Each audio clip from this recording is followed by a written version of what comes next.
is WFYI, Indianapolis. Acquisition and local broadcast of sneak previews are made possible in part by a grant from Hook Drugs.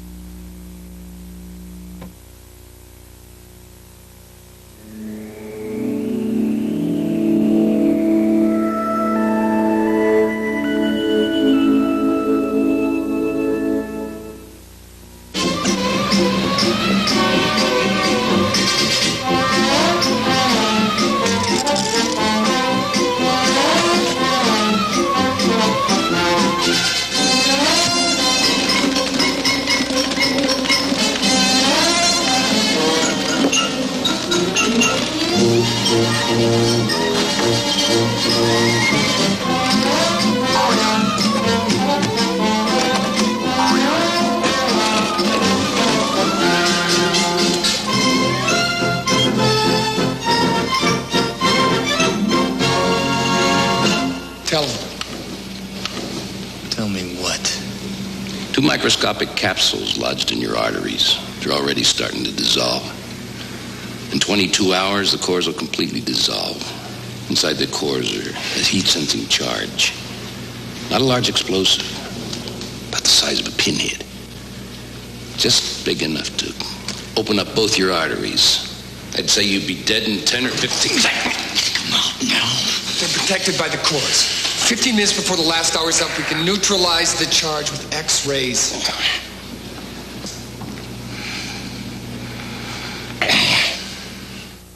That's Kurt Russell finding out that Lee Van Cleef has tricked him into rescuing the President of the United States in Escape from New York, one of 5 new movies we'll be reviewing on sneak previews. Across the aisle from me, Roger Ebert, film critic of the Chicago Sun-Times. And this is Gene Siskel, film critic of the Chicago Tribune.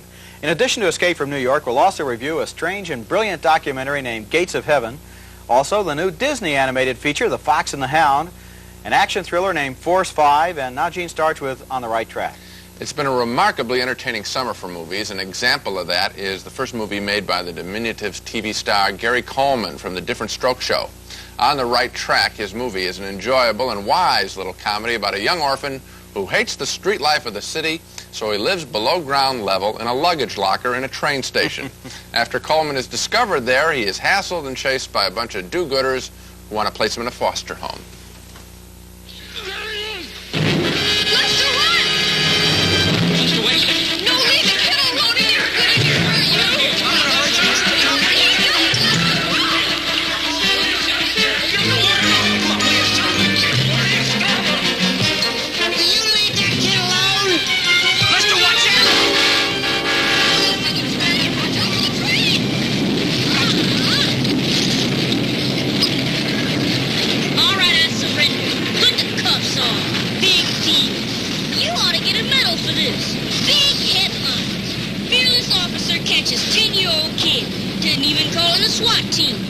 Wait a minute, look. I'll make you a deal. Meet me at Gino's cellar at 3 o'clock, and you didn't find the kid. I can give you today's triple, dancing golf, fish, dream, and latest song. You can still make the track. Yeah. Why don't we run a race to the 14th Street shelter? Come on, it's post time. Let's go. The reference there to the racetrack concerns young Lester's ability to pick winners. I'm a sucker for movies about kids who can pick winners at the racetrack. Anyway, Lester tries to hang on to his locker in the train station by helping out the city, which is having serious financial problems. He agrees to make bets for the city at the racetrack, and after Lester has won $1 million, the mayor, played by Norman Fell, holds a Lester Day rally. Cue, Mr. Mayor, drop the Drake!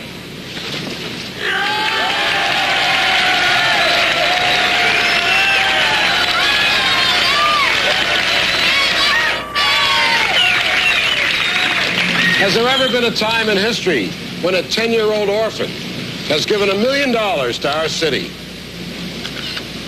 A city which, well, let's just say, hasn't been too kind to him. We love Lester.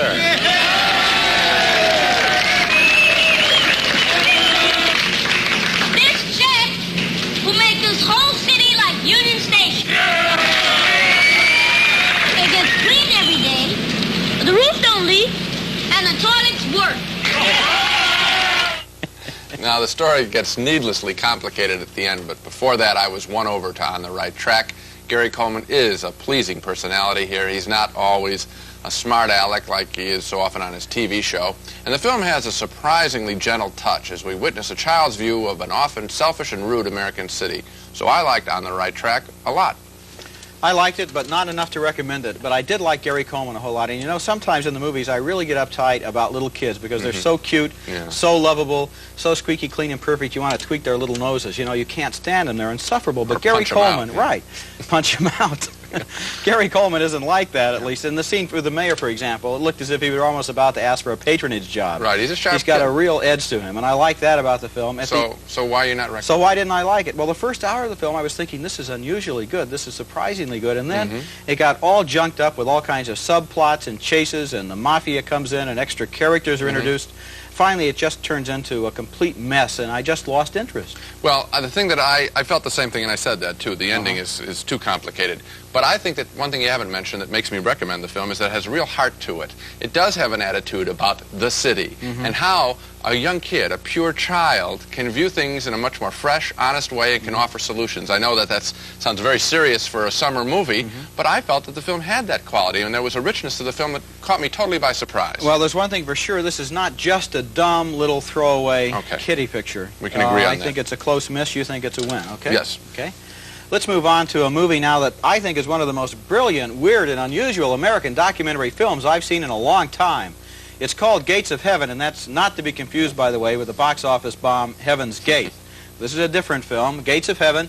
It's about 2 pet cemeteries in Southern California, but don't leap to the wrong impression. You might expect a movie about pet cemeteries to be cynical, satirical, going for cheap laughs, but this film doesn't quite do that. Instead, it's a real slice of life with its insights into some individual characters, their personal obsessions with cats and dogs, with loneliness and death, with the pet owner's firm belief in an animal afterlife, and with the cemetery owner's firm belief in the American dream of wealth and success. Now, these scenes introduce 2 of the key characters in the film. First, you're going to see the California patriarch, who is owner of the Bubbling Well Pet Memorial Park, and he talks about the various priced burial gardens he has for pets. Then you'll see his son, who believes that positive mental attitude is going to make him happy in life. Now watch how the director frames these people to show their isolation and then just lets them talk. First, we see the father. The names of our gardens were created by words that seem to depict the qualities of pets, like our garden of companionship. A pet is a companion. A garden of devotion. Almost all pets are devoted to their masters. The garden of the gentle giants, again, is descriptive. Kitty Curve. The reserve garden is set aside and reserved for smaller pets. The garden of memory is set aside because it will bring happy memories in the future, we hope. When I'd hire a guy, I'd bring him into my office, and I'd specifically design my office so that I could display the maximum trophies on walls and stuff. And I'd bring this guy in who had probably been making maybe $9,000 a year or less, and I'd bring him into this office with nice furniture, and he'd see these trophies, and geez, you know, they were taken away. And it's kind of like flaunting it, you know, I guess. And to hire him, you know, all I did was just tell stories about what each trophy meant to me and what it could mean to him, and if he'd like to increase his income and, you know, his future. Well, we created the Garden of Honor. And in this garden, we will bury a seeing-eye dog or a police dog killed in line of duty at no cost if it's killed in the line of duty. And for anybody else who wants to share this garden, then we created a price which amounts to more than any other garden that we have. I think it's real important, I guess, that the dogs be killed in the line of duty. In other words, pulling somebody out of the burning building, not just run over by the fire truck, right? This movie creates amazing paradoxes. For example, that success-oriented son that we just saw, we learn in the movie that he ranks 3rd in the family hierarchy, below his father, below his guitar-playing hippie younger brother. For all of his trophies, for all of his positive mental attitude, his job is to pick up the dead animals, thaw them out, comb them, and prepare them for burial. This film really listens to people like that, listens to them talk about their deepest feelings. Now here are two people explaining why they buried their pet dog. I think we'll all be together again. I think we're going to live pretty much just like we do here. And I want to be able to find my pets. I don't want them dug up and scattered all over creation. I want them right where I know where they are. Where it's like in the hunting fields, like they've had in this life. And I believe that we'll all be reunited. I really do. I believe that from the bottom of my heart. She got me believing that now. I never believed in it, but... Before, but I still do. Because after all, there's your dog. Your dog's dead. But where's the thing that made it move? It had to be something, didn't it? There's your spirit. There it is. I might be dead, but I'm not moving. And you can't put that back in them. That I can take the body where it'll be with it and lay it to rest for a beautiful thing, and it can rest there or be right around there. It'll stay close. It'll stay where he is, and I'll find it again. I really will. They'll be with us. You know, it's funny how you pick up subliminal things in movies like this. Looking at that couple, I don't know how I got this feeling, but I have the feeling that they're deeply in love with each other, and I don't know where that came from. I agree with you. I had the same reaction. That's strange? Yeah. Although Gates of Heaven ostensibly claims to be about pet cemeteries and the people connected with them, I think it's really about loneliness. The people in this film talk about their pets as if they were people, but we get the feeling that maybe a lot of the people in this movie aren't as well cared for as their pets. The movie's director, Errol Morris, seems to be making a documentary about dead animals, but when we leave the theater, we realize we've seen an unforgettable and haunting portrait of people. People who are touchingly loyal to pets that may have been, in many of these cases, literally man's best friend. Well, I agree with you completely. I think it's a superb film. I am going to like every movie on this show. And yet, I must say that you can take the other four, and together they don't equal the beauty, the poetry, the directorial imagination, even with framing people alone. That takes imagination and confidence, believing in what these people are going to say to show them this way. I think it's a brilliant film. I'm completely in agreement with you about that. I would like to have a print of this film and see it again and again. It is a masterpiece. I wrote for and got the script. You did? Okay, yes, from the director. Now, let me tell you something. I started out laughing at some of the people. When that guy says, you have to be charged to get into the special burial ground of honor, I think that's funny, and I was laughing at that. Later on, the film works a very kind of special magic. I think what I began to realize that these people, doing whatever they want to do, thinking whatever they want, they're all the same as all of us. All they want to do is get a fix on something they can believe in, so they can justify their own life. One guy puts it on business success. Another guy talks about maximum trophies, the sun there. These people talk about an afterlife for their pet, and quite honestly, I'm sure they're thinking for themselves, too. That's all they're doing, being human, trying to believe in something that's real. That's the nice thing about this film. They could have made the entire film a series of shots at cheap, easy targets. And it's not that way. When we laugh in this film, we're laughing at ourselves because this film has its finger on human nature. Absolutely. And at the end of the film, you don't laugh at these people, you love them because you can understand them. It's really very well done. Okay.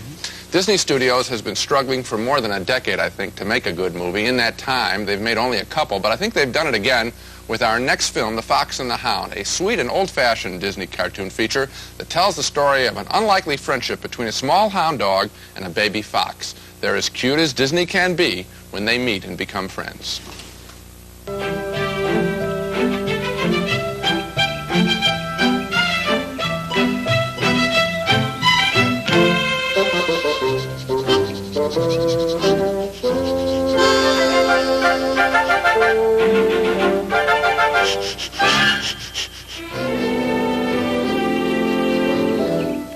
What you smelling? I'm on the trail of something. Trail of what? I don't know yet.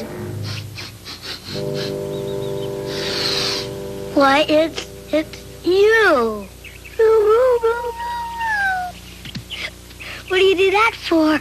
We're supposed to do that when we find what we've been tracking. I'm a fox. My name's Todd. What's your name, kid? Mine's Copper. I'm a hound dog. Gee, I bet you'd be good playing hide and seek. You want to try, Copper? Can I use my nose? Sure. Okay, now go ahead and close your eyes and count. 1, 2, 3. No, Copper, you can't peek. Oh. Now start again. 1, 2, 3, 4, 5.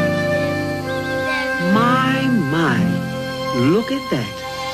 A fox and a hound playing together. That's a very sweet scene, but the film gets a lot rougher later on after the fox and hound grow up and do battle with a huge and vicious grizzly bear in a scene that will probably scare today's kids, much like children were scared years ago with those trees going after and attacking Snow White. A lot of people, myself included, have been wondering why Disney hasn't been able to make films like they used to. Well, now we know. They haven't tried until now, I think, until The Fox and the Hound, which is most entertaining. I thought it was entertaining, too. I agree with you. I think you were a little bit hard on The Rescuers, which you didn't mention, but that was a movie made in 1977 by the Disney people, and that was a good animated picture, too. I think it's probably worth mentioning that this film, Fox and the Hound, is the first animated film from Disney by their new generation of animators, and The Rescuers was the last film by the guys that started out with Walt himself. And this new crowd seems to be carrying on in the old tradition. This is a film that is funny, it's moving, it's got good music in it, and it's fun to watch. I love that bear. The bear literally fills about 75% of the screen image when it starts moving, and it's beautiful shapes and very powerful stuff. So I was pleased, finally. Good film. Next, we have an ambitious adventure movie named Escape from New York, made by John Carpenter, the talented young director of Halloween, which is one of the best American thrillers of the last few years. Escape from New York is set in the future, in the year 1997. All of Manhattan Island has been turned into a federal maximum security prison, and a wall has been built all the way around it. The area inside is ruled by the criminal gangs, and then disaster strikes. The president's plane, Air Force One, is hijacked and crash lands in the middle of Manhattan, and the gangs take the president as hostage. In this scene, the police commissioner, played by Lee Van Cleef, offers a full pardon to a violent, newly arrived prisoner if he can bring the president out alive.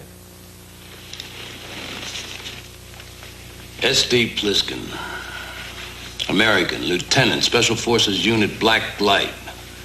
2 Purple Hearts, Leningrad and Siberia. Youngest man to be decorated by the president. He robbed the Federal Reserve Depository. Life sentence, New York Maximum Security Penitentiary. I'm ready to kick your ass out of the world, war hero. Who are you? Hauk, police commissioner. Why are we talking? I have a deal for you. You receive full pardon for every criminal action you've committed in the United States. It was an accident. About an hour ago, a small jet went down inside New York City. The president was on board.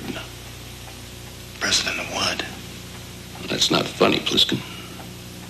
You go in, find the president, bring him out in 24 hours, and you're a free man. 24 hours, huh? I'm making you an offer. I'll think about it. No time. Give me an answer. Get a new president. Is that your answer? I guess I go in one way or the other. Doesn't mean to me. Give me the paper. When you come out? Before. I told you I wasn't a fool, Pliskin. Call me Snake. Lee Van Cleef is a legendary veteran of spaghetti westerns, and that was Kurt Russell as Snake Plissken. You may remember him from several Disney pictures, or he played Elvis on television. Russell sneaks into Manhattan and finds a violent world ruled by Isaac Hayes. Among the other prisoners are Adrian Barbeau and Ernest Borgnine. He plays the last of the New York cabbies, still looking for a ride in the middle of total anarchy. In this scene, Borgnine and Russell go to meet Barbeau, who may be able to lead them to the president. Who is it? It's me, Who's me? Cabby. What do you want? Somebody wants to see Brain. It's important. Go away, cabby. You know it's Snake. Snake Plissken.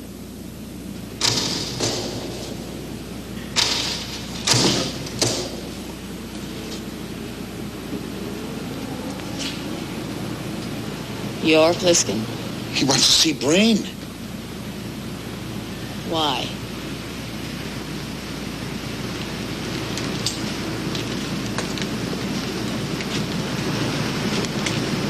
I want to meet the Duke.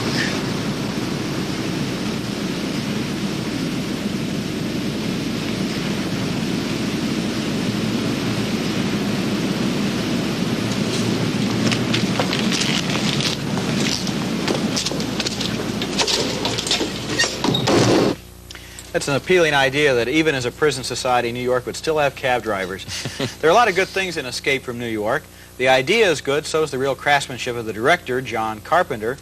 But I wish the situation had been explored a little more completely. I wanted to know more about that strange prisoner society on Manhattan Island.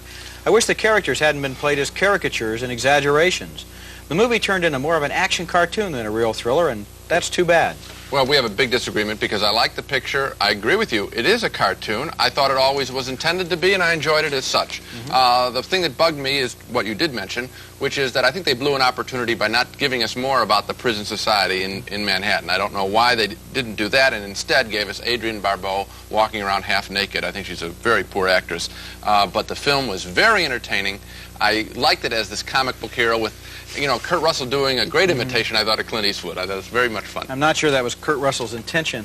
I didn't think the film was that entertaining. I thought it turned into a series of chases, like chases we've seen before. And another thing, a lot of American movies in the last couple of years even have had trouble with endings. They don't know how to handle the last 15 minutes, and this movie certainly doesn't. The ending is very off-key and very disappointing.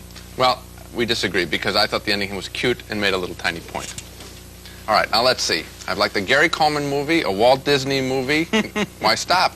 A Kung Fu adventure film now, Force 5, which is about 71% as entertaining as The Magnificent Seven, because it's 5/7 of the same story. This time, a collection of Kung Fu experts are brought together to try to liberate a United States senator's daughter who is living in a Guyana-like religious commune. In this scene, the group's Kung Fu organizer checks in with an old friend.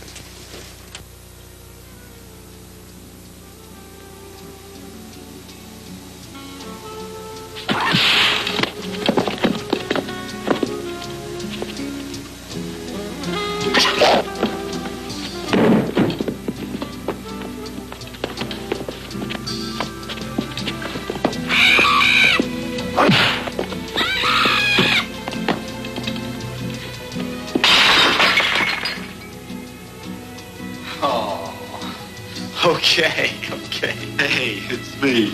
Of course it's you.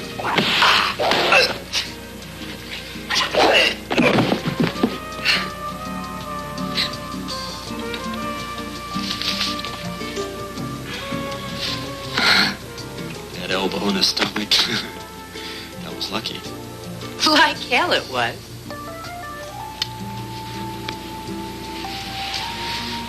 When did you figure it was me?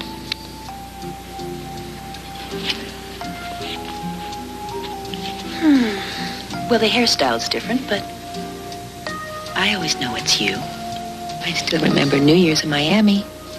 2 years. We've been wasteful. You were testing me, weren't you? You thought I lost my stuff? That was dumb of you. I heard you'd contacted some of the team. I figured you'd show up.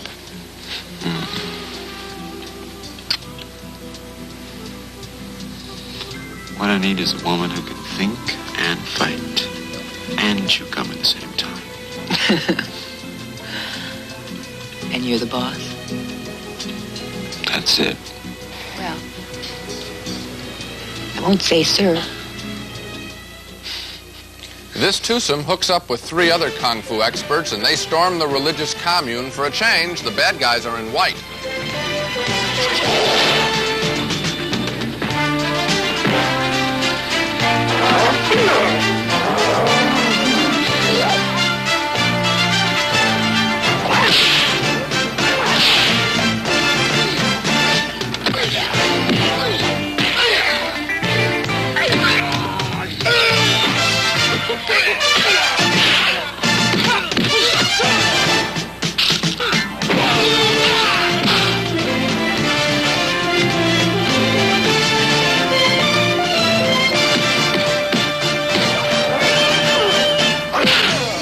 Force 5 is just a lot of fun, and that's precisely what makes the film so entertaining. It has a sense of humor about itself. In fact, there are lots of throwaway funny gags in the picture, as well as the standard foot-in-the-face action. One of the things that I enjoyed was at one time somebody goes after somebody with a buzzsaw successfully, and they say, "Thank God for Black & Decker." It's a cute little film. Gene, frankly, I can think of a lot of other uses for a chainsaw in this movie. For example, destroying the original print. This movie is a total dog. It's awful. I can't believe you like it. Roger, I don't think you gave this film a chance. It is a very cute little action picture. I've seen this plot a million times before. 5 friends get together and they go against the fortress. The lead actor, this guy named Joe Louis, doesn't have the charisma of the great Kung Fu stars like Bruce Lee. I thought the film writing was very funny.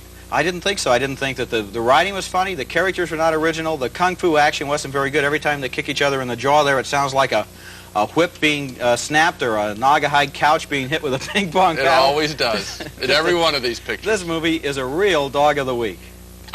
Well, now here come two authentic dogs of the week, because it's Spot the Wonder Dog, time for the week's worst movies, Dogs of the Week. Well, Gene, my dog this week is Dirt. That's the title. And it looks like one of those TV commercials for one of those fast-talking drag strip ads. You know how they go.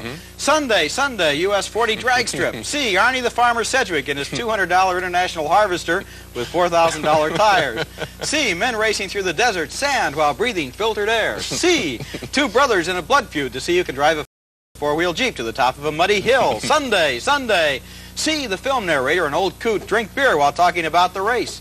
See, Parnelli Jones wipe the grease off a wrench. See, cars get stuck in the mud. In fact, see anything before you see this movie. And everything I mentioned is in the film. Well, that's why I won't see it, okay? My dog is Demonoid, and would you believe this is the second movie this year I've seen about a disembodied hand that crawls around and strangles people. The hand in the film is the devil's hand, and it is resentful of greedy people who tried to steal ancient buried treasures. The entire film is a series of episodes with Samantha Eggar and Stuart Whitman being attacked by this wicked left hand. It all gets very silly and ultimately disappointing at the end when we never find out what happens to the hand. I have a theory, though.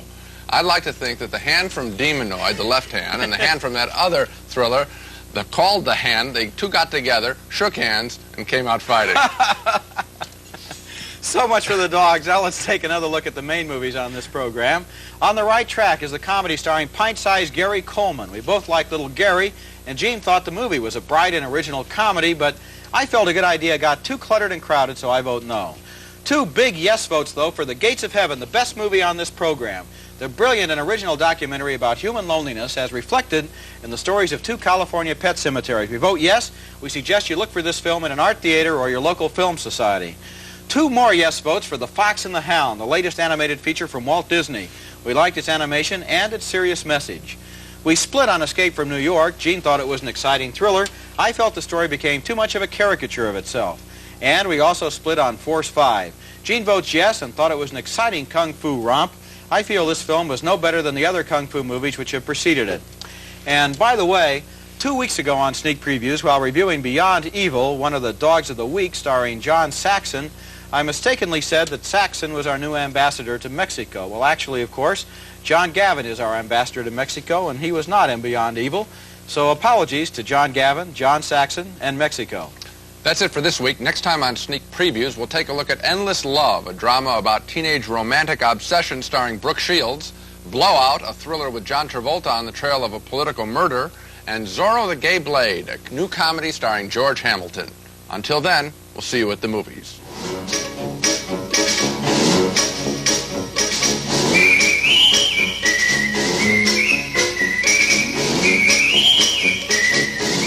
Watch the pageantry and spectacle of the royal wedding next Wednesday night beginning at 7 on Channel 20. Right now, stay tuned as Nova examines why the dinosaur disappeared.